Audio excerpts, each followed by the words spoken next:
New York, big city of dreams. New York, big city of dreams.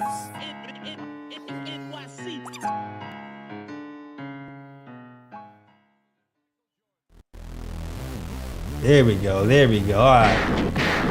Let's get it. What's going on? This is Jay Ellis from the Nick of Time Show. Here giving you that Knicks talk just the nick of time. And it's time to talk about a Knicks win against the Bulls. The Knicks did not have two of their starters in OG Anunoby and Josh Hart, but still win in an overtime victory versus the Bulls, who probably should be tanking. 113 to 111. And it wasn't pretty. It wasn't the best looking win, but a win is a win, all right? Mikal Bridges gave you 13 points, 10 rebounds, and 5 assists on the night. Precious Achiuwa found a little bit of a groove. He gave you 11 points, 9 rebounds, and 3 steals. Karl Anthony Towns, after having a slow start, gives you 32 points and 18 rebounds on the night. He likes playing the Bulls. He really does. Jalen Brunson gives you 22 points, 12 assists. Deuce gives you 23 points, 6 rebounds, 3 steals, and 3 blocks. And Ariel Hukporti didn't have a big stat night, but gave you some riveting defense and an impressive block. All right, and the Knicks gave you 28 assists tonight. We like to be on that 30 assist mark, but 28 assists isn't bad considering who we're missing in that front in the starting lineup. And the Knicks pull it off in an overtime victory thanks to Mikal Bridges. Crazy block on Vujicic to put the game into overtime in the first place, and the Knicks win. And we're going to talk about it all. We're going to talk about the good, the bad, the ugly. And before we do that, I'm going to introduce you to my guy, he's all the contributors. ESPN contributor, Bleacher Report contributor, was on Ian Begley's The Put Back recently. My guy, Lee Escobedo. What's going on, Lee? What's good, brother? What a game. This was one of my favorite games of the season. Love seeing a gritty, grinded out Tom Thibodeau win, and the irony in Chicago, his former coaching spot. This was a win. This was a win based on defense. I thought the game ball goes to Tom Thibodeau. I can't wait to get into how I thought he coached a really, really great game tonight.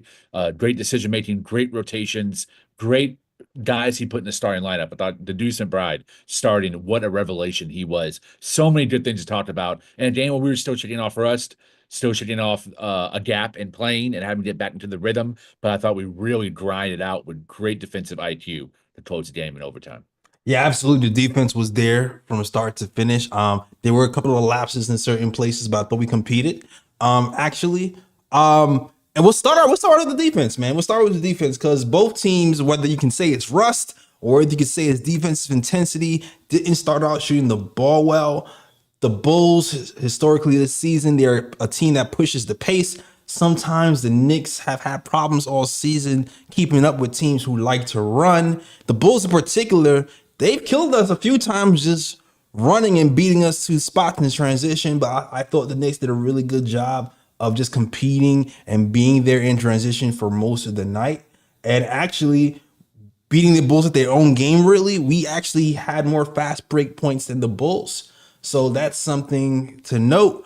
So I want to get your thoughts on the defense, Lee, because I know you wanted to start off talking about that.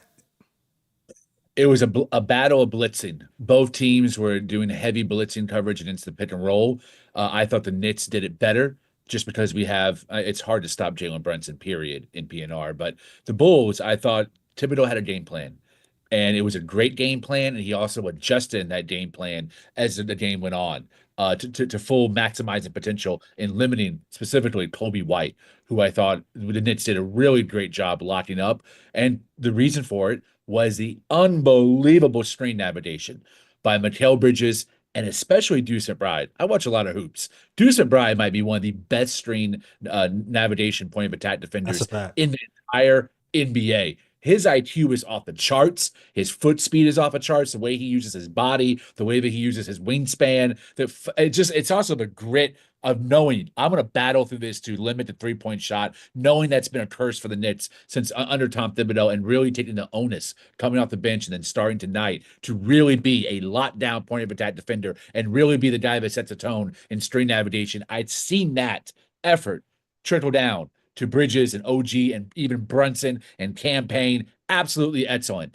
Guarding the pick and roll tonight. Great use of the blitz. And then look at Tibbs mixing it up on a final possession, not having a game plan and being willing to freestyle. You've been blitzing the entire game. And on that high slip screen, the Vucevic set for Kobe White, Tibbs knew it. He probably told his guys in the huddle, listen, it's going to be a high pick and roll. Kobe went trying to get Kobe White in a 3-point opportunity to get him a clean look.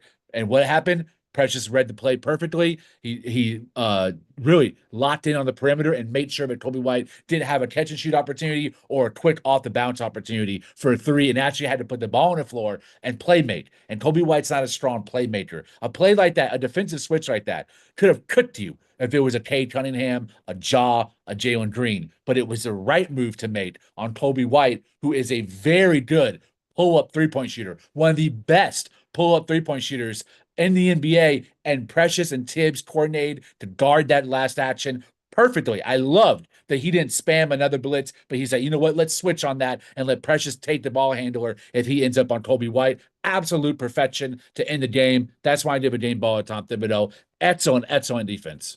Yeah, I feel like the defensive adjustments in the fourth quarter were really good. I think there were some miscues though. I do feel like Precious had a couple of miscues. One where like Lonzo Ball shot an open three, took a dribble. I felt Precious kind of rotated late. I feel like in overtime, Precious got to Josh Giddey a little late for like a pull-up jumper. But I feel like that might have been like a tired legs type of thing, because Precious did play like an awful lot of minutes. But overall, though, like you said, Lee, I did like a lot of the schemes that we've done. I like that we switched defensively. I think it helps that Precious was up there with Deuce McBride and they were doing their thing. I think one evidence of the good defense is just the fact that Kobe White was just ridiculous, was just shot bad the entire game. I think like you started off talking about Mikal Bridges' screen navigation, what he's done. The fact that Kobe had 8 points in the fourth quarter. Has a lot to do with Mikal Bridges' defense. Also, Mikal Bridges getting switched on to Vucevic and getting a block under the rim. Are you serious? Bruh. I'm sorry. A brother like something like, and kudos to Tibbs who did it again, man, because that type of play where you're going small from 1 through 5, and you're saying switch everything or live with the result, that can either make you look like a genius or make you look like the dumbest coach in the world if that doesn't work. Especially if you're saying beforehand, I'm going to concede putting Mikal Bridges on Vucevic. And it worked out for us, and it saved us the game, and we got into overtime and we got the win. And that was a gutsy call, really gutsy call by Tibbs to do that for sure. Hell of a risk. Also, when I saw DeLon Wright check in for the first time since he was acquired for Jericho Sims, my initial reaction was WTF? Like, wait, well, what's happening right now? I thought maybe it was like, let's see how he's doing, but it wasn't. That was a specific defensive assignment to guard the inbounds pass with that 6'5" length, but also get Cat and Brunson off the floor and have Hukporti, Precious, and DeLon Wright and Deuce in there, guys who are capable of switching, playing good defense. And look, man, it don't matter who's going to be there. One of those guys has enough of a high IQ to know when to front, when to guard him straight up from behind, how to box out on that offensive rebound and make sure Vucevic didn't get a push, a tip in or something of that nature. I thought Bridges guarded the entire play perfectly. And I mean, his athleticism and IQ, that's why I tweeted what I tweeted, is that he's one of the smartest NBA players I've seen. Even when he gets beat on a play, his ability to try to save the ball or throw it off the opponent's body to get the turnover and get the ball back to the Knicks possession, those type of little moves that he does around the margins, it mirrors Thibodeau's adjustments today around the margins that I really thought gave us the win. We looked at a championship team, in my opinion, in overtime. We should not have been this close with Chicago, even with Hart and OG out, in my opinion. No Zach LaVine, no real star over there that's really generating a defensive presence. But I thought the Thibodeau's adjustments to really limit the above the break threes, to limit the wide open threes. A few times that the blitz broke apart and they had Lonzo Ball and some wide open opportunities. But hey, you live with it. I'd rather see that in a down play than allowing one of their bumps off the bench to Right. come in and drop 25, or Kobe White to do a triple-double, playmaking for everybody else and get good looks. I like the defensive pressure against their strengths and then live with their weaknesses if those shots are open for him. So, again, marginal moves are what win the chess match. And in overtime, we looked really good also offensively. And rebounding wise, loved Precious's energy in overtime. And I thought his defensive possession against Kobe White was maybe the standout of his career with the Knicks so far. Absolutely. Even Tibbs moved to listen, Cat, we're taking you off of Vucevic for the entire fourth quarter. We're gonna put Precious on him. We're gonna hide you on a non-shooter on the Bulls. Like that's something we haven't done that much of this year. And the end of the fourth quarter, we just pretty much hit Cat for the fourth quarter defensively and have Precious take on the Vucevic assignments, which is something that I definitely noticed. Also, you can't talk about defense without talking about the young bull. And I'm not talking about anybody on the Bulls. Ariel freaking Hukporti earned every one of those damn fouls, all right? First and foremost, if you're a young center, you already know young centers are going to have problems curtailing their energy on defense at times, especially if they're like a shot blocker. So it's going to happen where he gets into foul trouble. But I felt like even though he did get into foul trouble, that first half defensively, it was a masterclass. He played extremely good defense. He had an amazing block on Kobe White. It's funny, when I saw the play unraveling where Kobe White was going to his right, I was like, I just saw this. I already know what he's going to do. And I think Ariel Hukporti, it speaks to his basketball IQ because he read the play before it happened as well. So it was very impressive to me how fast he computed what move he was going to do in real time, was able to fight through kind of like a screen almost from the center, was kind of impeding his way so he couldn't get to Kobe White, found a way to get to Kobe White, got the block, huge block, Ariel Hukporti. And he was his rotations were really on point, man. He was exactly where he's supposed to be at the exact time he was supposed to be there. Pretty much 9 times out of 10. Sometimes when he got into foul trouble, was because somebody else wasn't there, and he had to make up for it. But I thought he did really well defensively today. 100% agree. And boy, do we have a gem at the end of the bench in Hukporti. I think of all the rookies, he might have the best shot to break into the rotation beyond spot minutes, probably starting next season. Not sure Jeff Kolik is going to be in the rotation next season. I hope he is. But Hukporti, I really think, because of his versatility, and Jay, you and I have talked about this, he can guard the 3, 4, and 5.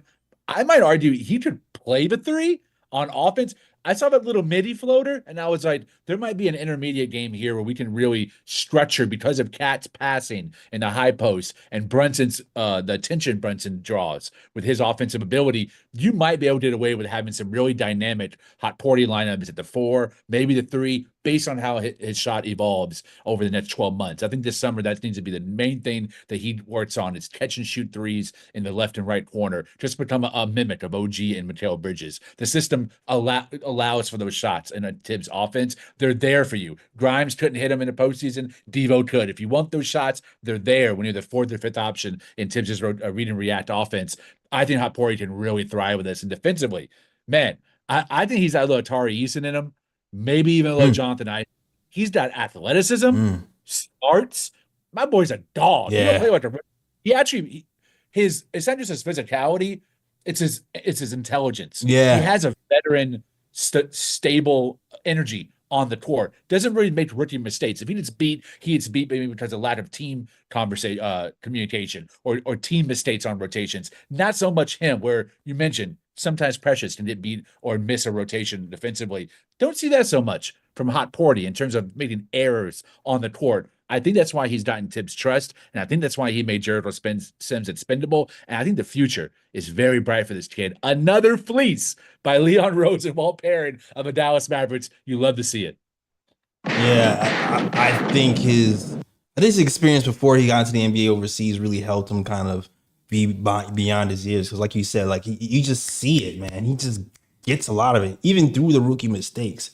He gets a lot of it. So I expect him, if he got some minutes, he would be really good. At worst case scenario, he's going to be like fail safe if we have to move Precious Achua because we can't afford him after next season because we don't have a no trade clause, so who knows what's gonna happen Precious Achua next season, or if it's Mitch Robinson being moved or being injured or whatever. I don't know what's gonna happen with Mitch Robinson. He's coming back this season. It looks like he's on his way. Shout out to Mitch Robinson. Can't wait to have you back. But worst case scenario, he'll be around if one of those guys don't happen to be here next season. But he has a bright future, man. He can be really, really good. I know what it is. I like the dog in him. I think that's what it really is too, yo.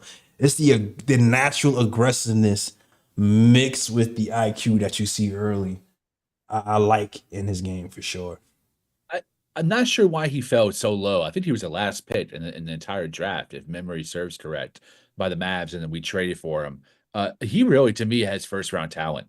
I'm not trying to say he's a lottery pick, but I could have seen him going late 20s to a team that had a first round selection. He's NBA ready. A lot of times, those guys, those positions, even when they play overseas, there's definitely an adjustment period to the level of athleticism and also the conditioning that happens. You hear about it all the time, especially from Euros. They might be able to mimic the game in terms of transition, high octane offense, but the effort that you have to run, the physical effort, there's nothing like the NBA. There's just unbelievable beasts that are out there, and he's really acclimated himself in very inconsistent opportunities. There's been a stretch the entire month of January. I don't remember him playing at all when Sims was trying to sell his stock, and he was playing a lot. I mean, Hukporti comes in, gives you exactly what you need, and actually had a pretty tough cover if you think about it. Vucevic is a very, very talented big who can hit threes.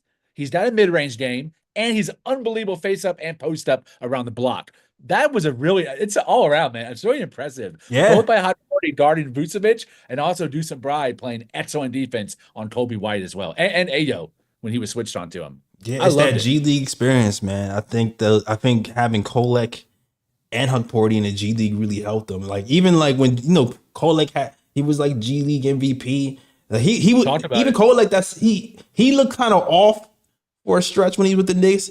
Started going off in the G League. Then when he started getting spot minutes with the Knicks after that G League run, he looked comfortable again. It's just getting minutes, man. No matter where you can get them.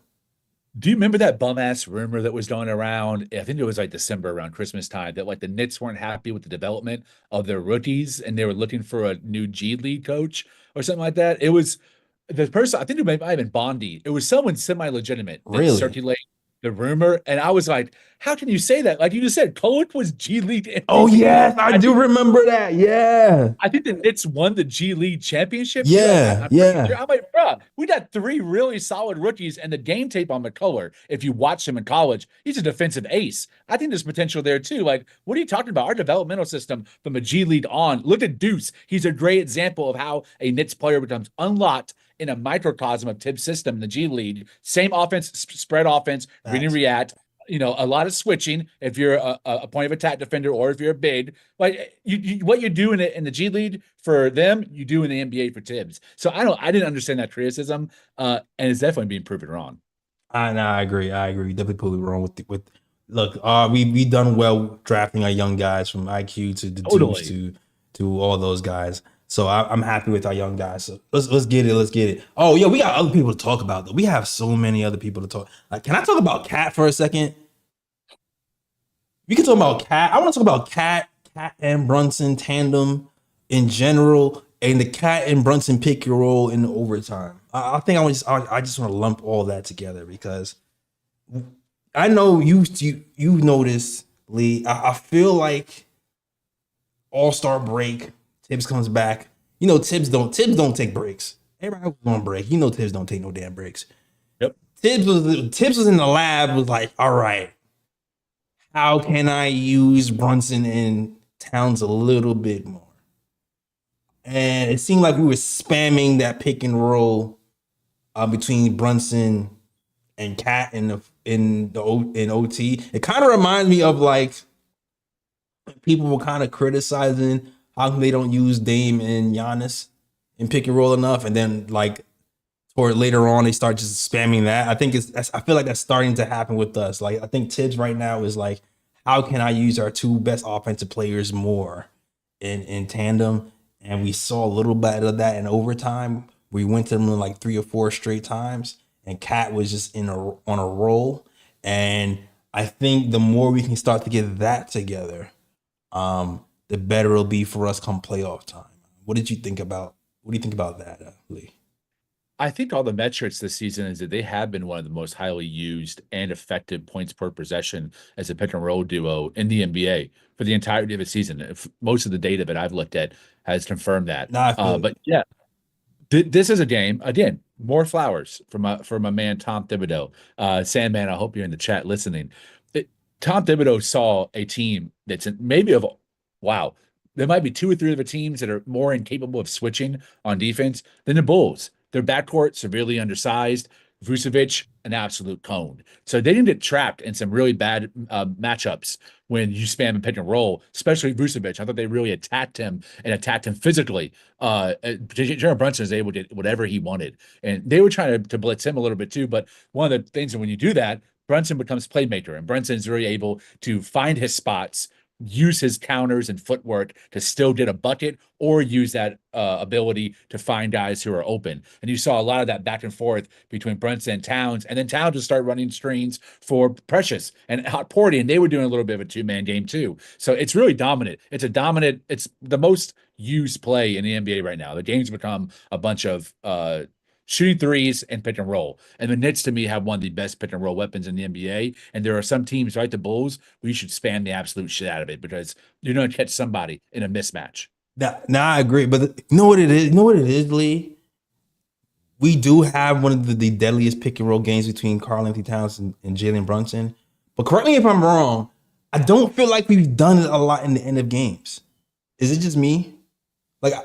Today, I feel like we went to it like 4 straight times, but I feel like we tend to go ISO Brunson and not pick and roll Brunson Cat. Am I bugging? Because that's when I was watching the end of this overtime, I was like, oh, we're going to Cat again. Like in general, Cat usually doesn't get the ball the last 5 minutes of the game. I think it was a personnel thing, and the injuries to Hart and OG were significant in making that more of a prominent part of the offense, especially the close. Because the way I think about it, typically you're right. The very first action is a Brunson ISO. See if Brunson did something quick to get into a clutch situation, use the footwork I just talked about, and did a shot and maybe even draw a foul. If he gets caught or he's double trapped or blitz, he usually then kicks out to Josh Hart, and he's in one of the elbows, and then he does something, either a one-man fast break or he finds somebody. Without that, you kind of have to use Karl-Anthony Towns. And then when Towns is in a short row, now he has the ability to be in the playmaker that Josh Hart kind of is in that action most of the time too. So I think that was a personnel thing, and the injury was silver lining to Hart and OG not being in. Yeah. The silver lining might be now Tibbs is like, oh shit, another tool in the tool bag to be the bust out when we play a team with Nikola Vucevic, the European cone. I mean, man, we got some teams coming up that I think Jared Allen's gonna have a hard time covering Cat and pick and roll too. We should spam the shit out of it, as long as it's not Mobley covering the 5. But if we get Jared Allen, man, let's get him in foul trouble. This could be used for ongoing in perpetuity, especially in the playoffs. No, it's funny. I feel like Ross said this, yo. He said he feels like Tibbs does his best coaching when he's down players. Yeah. Who said that? Who said that? Yeah, I think Ross said that. It's smart and very true. 100%. Yeah, 100%. So I think you're right. I think you're right, Lee. I think you're dead on. I think that's why we were using the pick and roll more in the end of the games.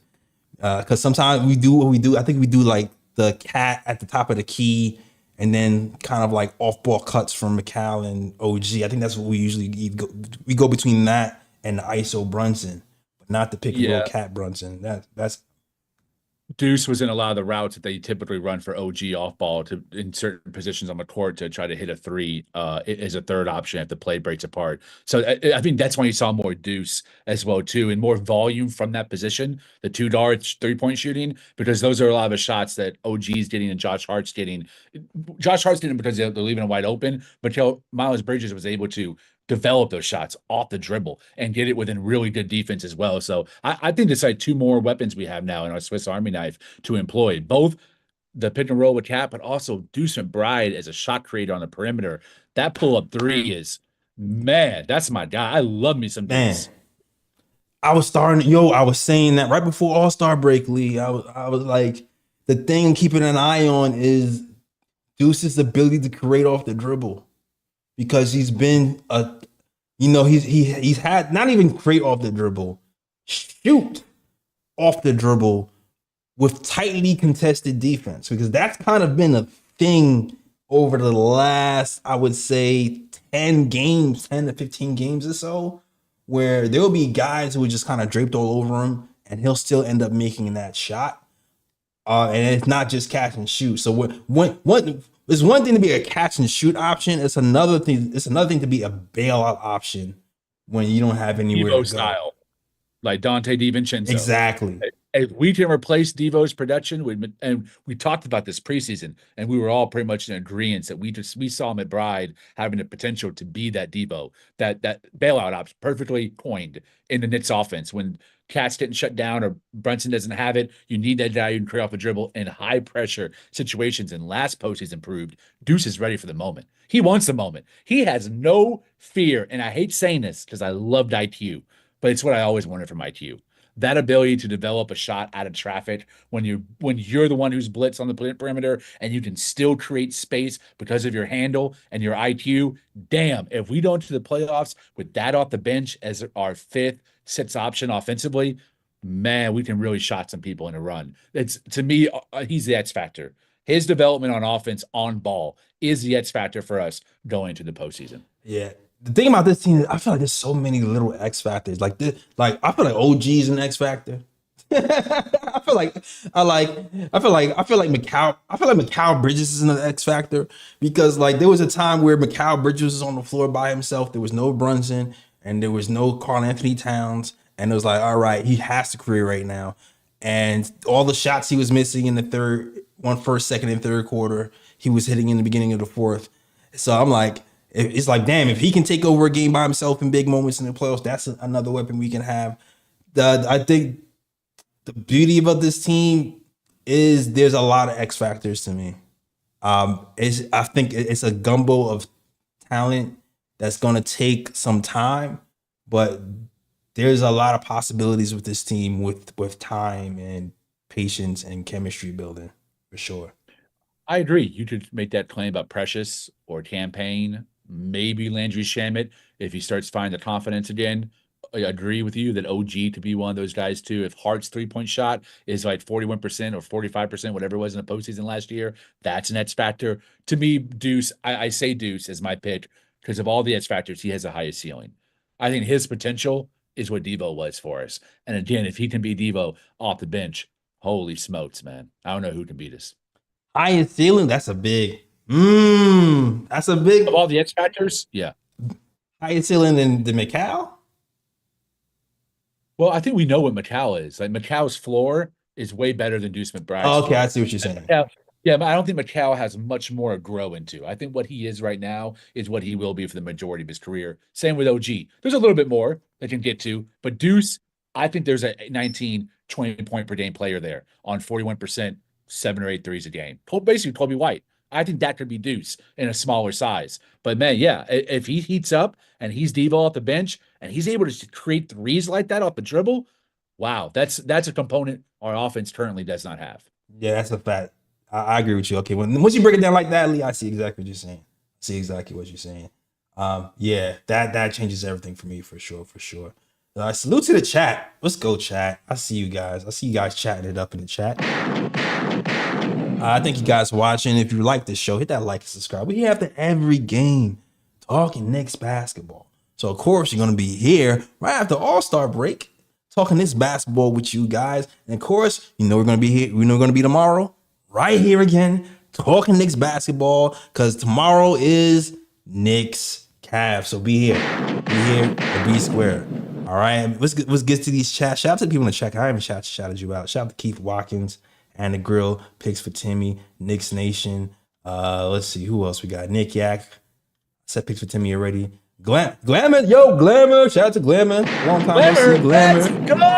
Let's go. Gamer Queens in the Channel house. was good. Gamer Channel, I see you, my guy. JT Riddick, my trainer in my head. Shout out to you. Stanley Novak. Shout out to We love Stanley Novak. And I know we had a super chat earlier because Precious and she would hit a 3. Thank you, Precious. As you guys might know, every time Precious Chew hits a 3, Gaming Channel has pledged to send $10. So thank you, Gaming Channel, appreciate you. for the contributions.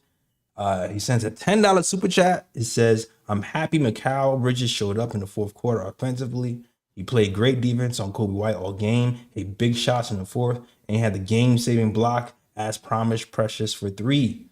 Appreciate you. Appreciate you. Gunshots. Also saw a comment that I thought stood out to me. I don't remember who said it because things was going by. Oh, Anna Girl said, Deuce always had the pull-up game in his bag, just unleashed it now that Tibbs loves him. Yeah, it was one of those things. He had it in Summer League, he had it in G-League, and then he got to the NBA. It just took a while to get here, but now it's here. So it's cool. I'm liking it now that it's here. All right. Anything else you want to talk about, Lee?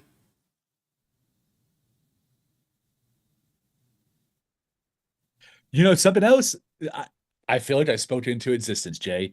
I remember about 2 months ago, we were talking about play calling because a lot of criticism was it's as every December. Oh, I know what People you're about to dogging say. on Tibbs for not being a creative play caller. And I kind of agreed with them. And I was like, why not some simple pistol action for our guards that open like Deuce and Campaign? This is when those guys are really struggling, not putting up a lot of shots.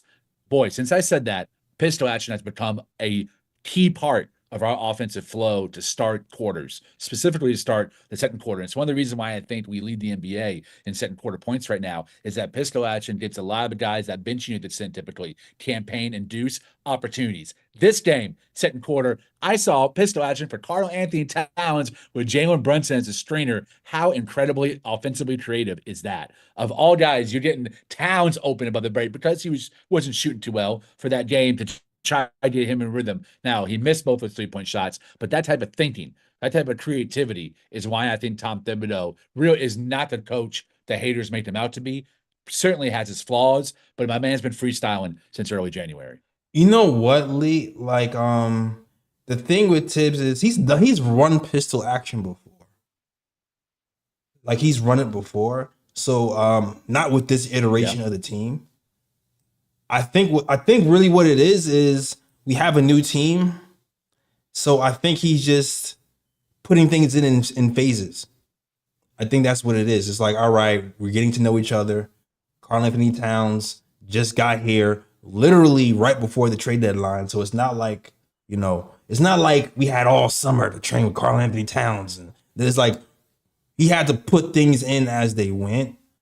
So I think as the season goes on, and as the team learns each other, you're just going to add a sprinkle, another sprinkle.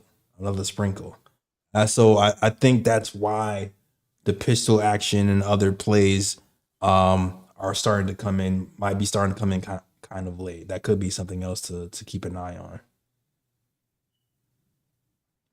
Man, that's a really great point. That's a great point, great elaboration, and I agree with you because you're right. We saw it. Pitch for Timmy pointed out in the chat that we saw it for RJ. It's really how we got Reggie Bullock going almost every game was with that pistol action and Elfrid Payton. So there's plenty of guys in the modern NBA. Even your center can benefit out of it.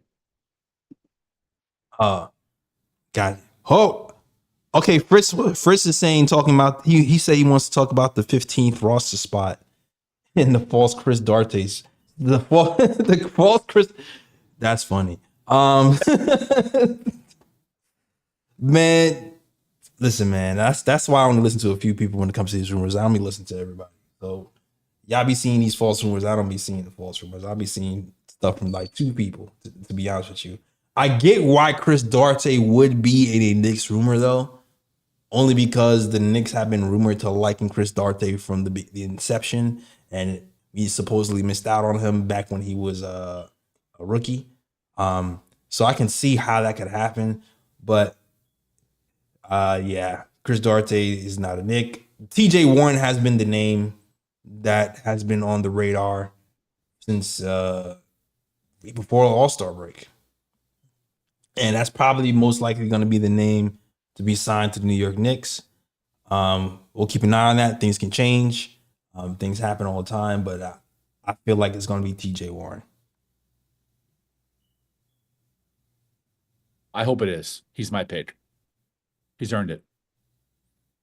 Gamer Channel says TJ Warren is Alec Burks 2.0. I feel like Alec Burks actually might have played better defense, but I hear you. Also, in other news, small news. I guess you guys probably have heard already that OG Anunoby and Mitchell Robinson practiced the other day. They did 5-on-5. So it's looking like Mitchell Robinson is pretty close to returning, and so is OG Anunoby. Some people were like, how is he day to day and he's still not back after the All-Star break? I actually thought he would be back first game after the All-Star break. I'm not gonna hold you. But I never really expected him back before then. You already know the Knicks, they kind of like to do this gamesmanship type of stuff where they act like somebody's gonna play, where they really know he's not gonna play. So I didn't expect him to play before then. But I do expect OG and Mitch back pretty soon. Really excited to see Mitch come back. And we've talked about this before. The fact that we're seeing Cat and Ariel Hukporti play together is probably a foreshadowing of how the Knicks can use Mitch and Cat together as well. So I think it's kind of starting to work out the wrinkles pretty early. Jay, are you able to see and hear me okay right now? Because my computer's glitching real bad. I can hear and see you. You were kind of stop motion for a second. But I was able to hear you. I'm gonna hop out and hop back in. Okay. Cool. All right. Let's get to it. Let's just wait for my guy to get back here. And we go to let's see.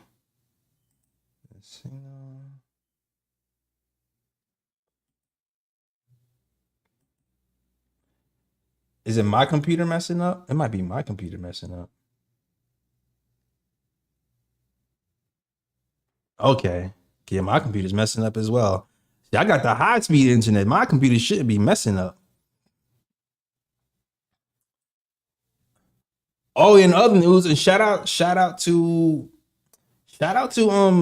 Fritz who keep me let me know the deal that Postgame Daddy is back as well. And listen, today we actually had a Shamet sighting. Shamet has been a guy who's only been playing around 8 to 10 minutes a game. We've always said that we need a longer wing. Daddy is a guy who's 6'7", 6'8". He's had a bad toe for a while. So it'll be good to have him back. So now that Daddy is back, I don't expect him to actually get playing time. I'm not sure how they're going to treat him, as a matter of fact, because he hasn't been playing in a while. But it would be nice to go with some length at some point of the season with Daddy back. But I'll keep an eye on that and see what happens. All right. I'm back, but I'm seeing and hearing everything very choppy. I don't know what's going on with my Wi-Fi or something. Yeah, I don't know what's happening either. We're about to end it soon anyway, so I guess we're just gonna have to rock with it. Oh, good. And my Wi-Fi is actually being weird too. So we all messed up. I don't know what's happening today. Nikki I've never had this happen. Shamet and Brunson's defense was great tonight. Yeah, Shamet has all of a sudden turned into Defensive Player of the Year. Also, it was nice to see Shamet actually hit a couple of threes. He was here to hit threes. He hasn't really been hitting them, but his defense has been keeping them on the floor in certain spots. He's actually been used as a defensive stopper twice this year, which is kind of funny. If you had told me at the beginning of the season that, hey, when the game is on the line, we're going to be putting Landry Shamet in as a defensive stopper, I would have laughed you off of this program. But lo and behold, it's happened twice. It's happened in the Bulls game, and I think it happened against the Hawks as well, where they subbed out Brunson for Landry Shamet for defense.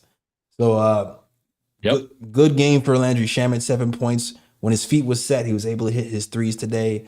17 minutes. I I know he's been a disappointment for a lot of guys, but I'm still under the fact that like if he got regular minutes, I still feel like he'll be fine just because just like Mikal Bridges, that's just been his career. You know what I'm saying? So when your career has been a 40% three-point shooter, it just doesn't go away. So I just feel like I just kind of just feel like because of the injury, that's I just feel like because he injured himself to start the season, it kind of threw him off a rhythm. But I think if he actually got like playing time, like 15 minutes a game, I think he would be back into rhythm personally. 100% agree. He's a archetype of player. I mean, his defense has been a huge boom and unexpected, in my opinion. I didn't know that he was this capable of as a team defender, and he's had some moments where he's been actually excellent within Tibbs' system. But yeah, I think agree. He's been an 8, 9 point per game guy his entire career. He's catch and shoot. I think at some point the confidence will get there. Once confidence there, the volume will go up, and as the volume goes up, the points per game and stats go up as well. But hopefully in the playoffs, he's someone whose experience with the Suns and other teams will enable him to not be afraid of the moment and take the shots when they're open for him, the same way that Bogdanovich did too. But it took a while for Bogdanovich to shoot himself into a rhythm in that first round. But I think Landry Shamet can provide a spark, even if it's 6 or 7 points off the bench in the postseason. 7 points is big. You need every single point in the playoff game. Right. Knicks Nation TV says hope we sign TJ vet minimum and Okiki on a two-way. Okiki's been making some noise. I've been seeing the Okiki hive standing strong, defensive guy, a Tibbs guy. I wouldn't mind him being here on the Knicks. Wait, is he going to get any burn this season? No, he will not, because you already know what it is with Tibbs. He doesn't really hardly play rookies anyway. He's definitely not going to play somebody out the G League and put him into a playoff game or put him into the rotation with 30 games left of the season. But that's a guy that maybe he can make some noise next year if we keep him around. I don't know. It's something to keep an eye out on with these Knicks, especially considering, like you said, like we talked about the cap situation. We don't have a lot of cap room and cap moves to make unless you end up moving Mitch or Precious or both in some degree. So if you don't have a lot of cap room, we have to rely on your young guys and your projects to develop, and that could be where Okiki comes in eventually. All right, yo. It's time to get to the other part of the show. I don't know if you have any. Do you have any ooh picks or bruh picks? Maybe if I wasn't caught in the matrix right now, I would have some oohs and bruhs. But I feel like, I'm buffering so hard on my end with the Wi-Fi. I'm going to skip it tonight and just wait for the next game. Got you. I mean, the universal bruh pick from the NBA fans has been the All-Star break, the All-Star game. Bruh. It's become progressively worse year after year after year, and it's become like this huge boring production now. The 3-team All-Star game bonanza isn't working. The players don't play hard anymore. It's kind of been the same thing year after year where it just seems like it's floundering. I don't know. The NBA has to do something. I know they're trying. You give them points for trying, but man, the efforts have not been hitting. So, I mean, the dunk the McClung. I mean, I guess McClung. That's been cool. The 3P's been cool. The dunk contest wasn't that bad. That's the only thing I will say. The dunk contest wasn't that bad. Everything else, though, yeah. Bruh. It was rough. Kevin Hart, love you. I told my dad that Mac McClung in the dunk contest was. What happened? Oh, I told my I told my dad that Matt McClung winning the dunk contest was DEI. That was 100%. That is a white DEI if I ever seen that. Ah, you right about that. Oh man, crap myself up. Oh man. But yeah, I guess congratulations to Matt McClung. Better luck next year with the dunk. Man, everybody's been clamoring about the one-on-one. Like we should have more one-on-one. That would be amazing if players put money up and was like and just challenge somebody. I would watch that. I think the world would watch that. It'd be crazy to put their own money up. It's like if they put their own money up and then the NBA puts extra on top of it, that'd be good. I feel like that's when the pride is on the line. You know what I mean? Like if Anthony Edwards just came out and challenged like Zach LaVine or somebody, like that'd be dope. That's just me. All right, yo, that's my bro pick. Bruh. All right, yo, that's the show, guys. Thank you guys for watching. I know it's getting late. I appreciate you watching this show and supporting this show as well. We will be back tomorrow to watch Knicks versus Cavs. Man, I really hope. Man, I wish we had our team though, yo. Like we lost to the Cavs early in the season. I feel like that was a game we could have won. Jalen Brunson was injured for a stint. I still remember he got injured in the third quarter, and that's when the Cavs actually took the game and won.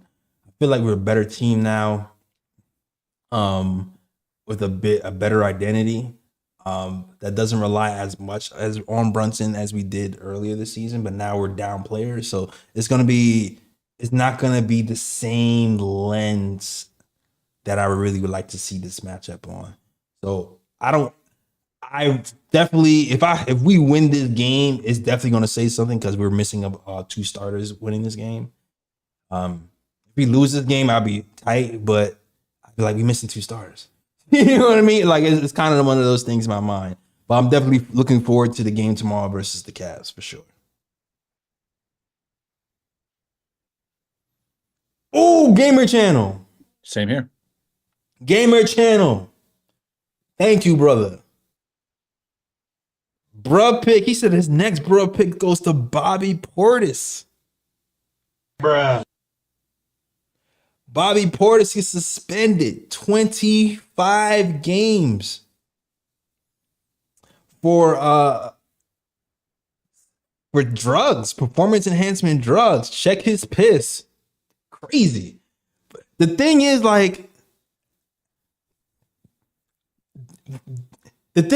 did he knowingly take it? That's the real question. I still remember Joakim Noah, Mr. Party Too Much for New York.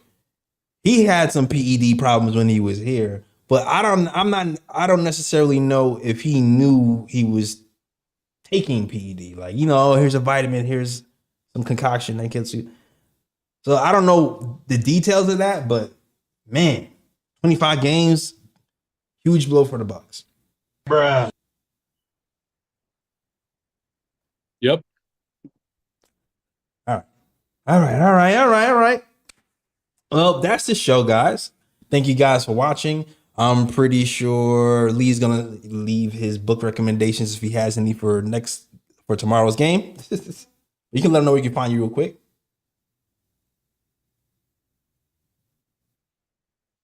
On Twitter @_Leescobedo, LEEESCOBEDO. Got a great new article that I just submitted. It'll come out next week on who is the future face of the NBA. Really excited to share that with our following. I think it's my best work I've ever written on basketball ever. So I'm really happy to share it and really proud when it comes out. Check my Twitter for it. Absolutely. And shout out to Glamour and Fritz Alessandor who have the info for Guy Portis, where he says, Glamour says he took it from his assistant thinking it was Tylenol as per the article. Okay. Chris says the same thing. He blamed his assistant. Okay. Thinking it was a similar name medication for pain. Damn. Blame the assistant. All right. Gregor Lee says, Jay Ellis, when are we going to have the whole family back again? Great question. I hope to have that happen this season. I know Ryan G has been going through a transition of some sorts. So his schedule is kind of all over the place. He's kind of still talked about coming back for a game or two, depending on the day. And Ebony's been popping back in here and there. So I'm hoping at least a couple of times this season we'll have the full squad back, because you all know when the full squad back, it's a different animal. So I'm looking forward to that day. Gregory says we look like a divorced family. Nah, no one's divorced here. Divorce implies that we're separated and somebody took half.